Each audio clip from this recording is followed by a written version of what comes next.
सलाम। आज हम एक ऐसी चीज के बारे में बात करने वाले हैं जिसे हम रोजाना इस्तेमाल तो करते हैं पर शायद ही कभी इस पर गौर किया हो। हमारी मादरी जुबान। इन फुल स्क्रीन रंग बिरंगी तस्वीरों के जरिए आज हम एक जबरदस्त स्ट्रक्चर्ड ओवरव्यू लेंगे कि किस तरह हमारी पहली जबान दिमाग की बनावट और हमारी सकाफती पहचान को मुकम्मल तौर पर शक्ल देती है। जबान सिर्फ चंद अल्फाज का मजमुआ बिल्कुल नहीं होती, बल्कि ये इस दुनिया को देखने का एक मुकम्मल लेंस है।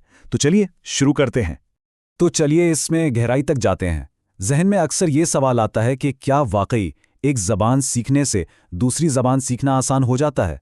और ये मादरी ज़बान आखिर हमारे इर्द गिर्द की हकीकत को कैसे तामीर करती है? ये दो इंतहाई अहम सवालात आज के इस तज्ज़िये का रास्ता तय करेंगे और इन हक़ाइक़ के ज़रिए इन सब पेचीदगियों को बहुत आसान बनाया जाएगा। मालूमात को आसान बनाने के लिए हम इसे कुछ हिस्सों में तकसीम करेंगे। मादरी ज़ुबान की बुनियाद, दिमागी वायरिंग, दी इंटरडिपेंडेंस हाइपोथेसिस, सकाफती पहचान, एक रियल लाइफ कर्डिश केस स्टडी और आखिर में दो ज़ुबानी होने के फ़वाइद। तो सबसे पहले बात करते हैं पहले हिस्से की, मादरी ज़ुबान की बुनियाद। बिलाशुबा मादरी ज़ुबान वो ज़बान है जो इंसान पैदाइश से ही हासिल करता है। सोचिए, जब एक बच्चा पहली बार अपनी माँ की आवाज़ सुनकर जो रिश्ता बनाता है वो इसी ज़बान के ज़रिए होता है। ये सिर्फ बोलचाल नहीं है, ये बच्चे की ज़हनी, इखलाकी और जज्बाती नशोनुमा के लिए बिल्कुल बुनियादी और लाजमी चीज़ है। एक तरह से ये वो पहली चाबी है जो इंसान की मुस्तकबिल की समझने और सीखने की सलाहियतों को अनलॉक करती है। आगे बढ़ते हैं अपने दूसरे पॉइंट पर, दिमाग की वायरिंग। और यहाँ पर दो मुख्तलिफ और इंतहाई मशहूर नज़रियात का जिक्र करना ज़रूरी है। एक तरफ जीन पियाजे हैं, उनका मानना था कि इंसान का जहन इनसाइड आउट बनता है, यानी पहले हमारी फितरती सोच जन्म लेती है और ज़बान उसके बाद आती है। लेकिन दूसरी तरफ हैं लेव वाइगोत्स्की, जिनका सोशियो कल्चरल नज़रिया बिल्कुल इसके उलट, यानी आउटसाइड इन है। उनके मुताबिक असर बाहर से अंदर की तरफ होता है। बच्चा पहले मुआशरे से ज़बान सीखता है और फिर वही ज़बान उनके अंदर जाकर उनकी सोच की शक्ल इख्तियार कर लेती है। यहाँ हमें पियाजे के नज़रिए की वजाहत मिलती है। उन्होंने बच्चों की ज़हनी नशोनुमा को इन 4 दर्जों में बांटा: sensory motor, pre operational, concrete operational और फॉर्मल ऑपरेशनल। ये चार्ट बेसिकली ये जाहिर करता है कि एक बच्चा उम्र के साथ किस तरह फितरती तौर पर ज़हनी पुख्तगी की मंजिलें तय करता है और हर मरहले पर दुनिया को समझने का उसका अंदाज ऑटोमेटिकली बदलता रहता है। लेकिन वाइगोत्स्की की अप्रोच इससे बिल्कुल अलग है। उनके मुताबिक ज़बान इंसान का सबसे अहम और ताकतवर नफ्सियाती टूल है। होता कुछ यूं है कि शुरू में बच्चा दूसरों की मदद से सीखता है, जैसे उन्होंने जोन ऑफ प्रॉक्सिमल डेवलपमेंट का नाम दिया। फिर यही ज़बान उस छोटे बच्चे को इस काबिल बना देती है कि वो दूसरों के कंट्रोल से निकलकर खुद मुख्तार हो जाए और अपनी सोच को खुद रेगुलेट कर सके। तीसरा हिस्सा, द इंटरडिपेंडेंस हाइपोथेसिस, यानी बाहमी इन्हिसार का नज़रिया। तो इसमें सबसे अहम नुक्ता है जिम कमिंस की वन बलून थ्योरी, जिसे कॉमन अंडरलाइंग प्रोफिशिएंसी भी कहा जाता है। आसान लफ्ज़ों में इसका मतलब ये है कि जब कोई अपनी मादरी ज़बान में मुश्किल तसव्वुरात सीखता है तो उसके जहन में समझिए एक ही बड़ा गुब्बारा फूल रहा होता है। फिर वो आगे चलकर जो भी नई ज़बान सीखेगा, ये अंदरूनी जहनी सलाहियतें पहले से वहाँ होंगी और हर नई ज़बान के लिए मददगार साबित होंगी। इस पूरे कॉन्सेप्ट को डुअल आइसबर्ग या बर्फ़ के तोड़े की मिसाल से देखिए।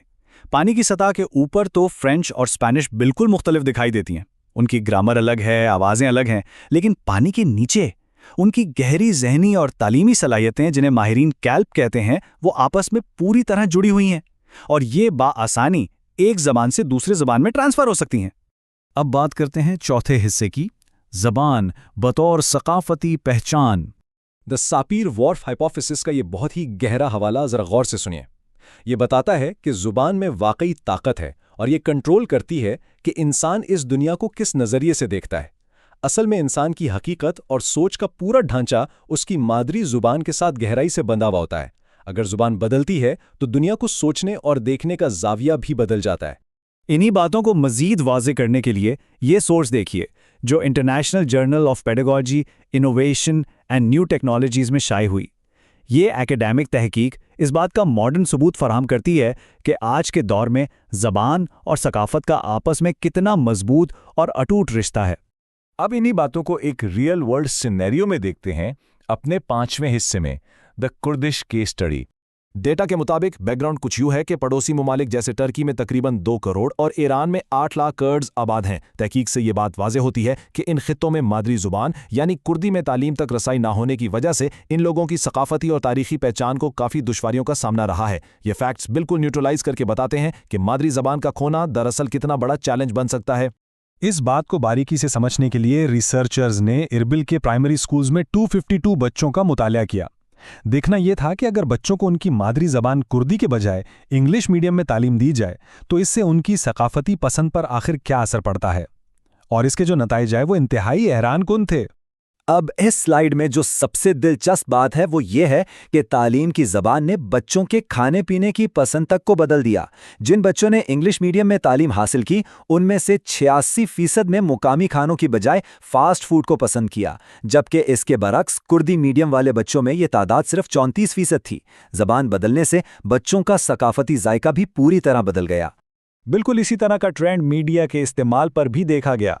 इंग्लिश मीडियम में पढ़ने वाले 92% बच्चे लोकल चैनल्स के बजाय यूट्यूब देखना पसंद करते हैं, जबकि कुर्दी मीडियम वाले बच्चों में ये तादाद तकरीबन आधी यानी 51% है। साफ नज़र आ रहा है कि तालीम की ज़ुबान ने बच्चों को उनकी अपनी मुकामी नशरियात से दूर कर दिया। और इस चार्ट पर गौर करें तो इंग्लिश मीडियम वाले 75% तालबा ने गैर मुल्की गानों और हुरूफ तहज्जी को पसंद किया। ये आदाद वाज़े तौर पर साबित करते हैं कि मादरी ज़बान को छोड़ने का अमल नई नस्ल को उनके अपने सकाफती विरसे और जड़ों से मुसलसल दूर करता चला जाता है। छठा और आखिरी हिस्सा, द बाइलिंगुअल एडवांटेज, यानी 2 ज़बानें बोलने के फ़वाइद।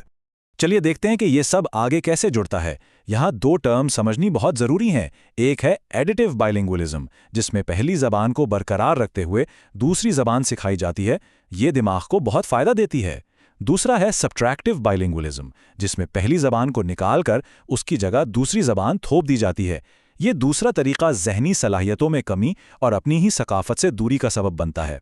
यूनेस्को और दीगर तहकीकात से जो अहम सिफारिशात सामने आती हैं वो ये हैं कि बचपन की इब्तिदाई तालीम हर हाल में मादरी ज़ुबान में ही होनी चाहिए। हुकूमती सतह पर ऐसी पॉलिसीज़ बनानी चाहिए जो इस अहमियत को समझें, और वालिदैन की भी भरपूर हौसला अफजाई की जाए, क्योंकि सच बात तो ये है कि मादरी ज़ुबान ही वो वाहिद बुनियाद है जो बच्चे की ज़हनी महारत और सकाफती पहचान दोनों को तहफ़्फ़ुज़ फराहम करती है। इस ओवरव्यू को एक इंतहाई अहम और गहरे सवाल पर ख़त्म करते हैं। अगर इंसान की मादरी ज़बान वो ढांचा फराहम करती है जिसके ज़रिए इस दुनिया को समझा और देखा जाता है, तो ज़रा सोचिए, जब कोई ज़बान इस दुनिया से हमेशा के लिए मिट जाती है तो उसके साथ किस कदर अहम हकीकतें हमेशा के लिए गायब हो जाती हैं। ये ज़बानों की भीड़ में अपना विरसा बचाने की अहमियत का एक संजीन एहसास है। उम्मीद है कि इस मालूमाती तज्ज़िये से इस मौजू की गहराई और अहमियत वाज़ेह हुई होगी।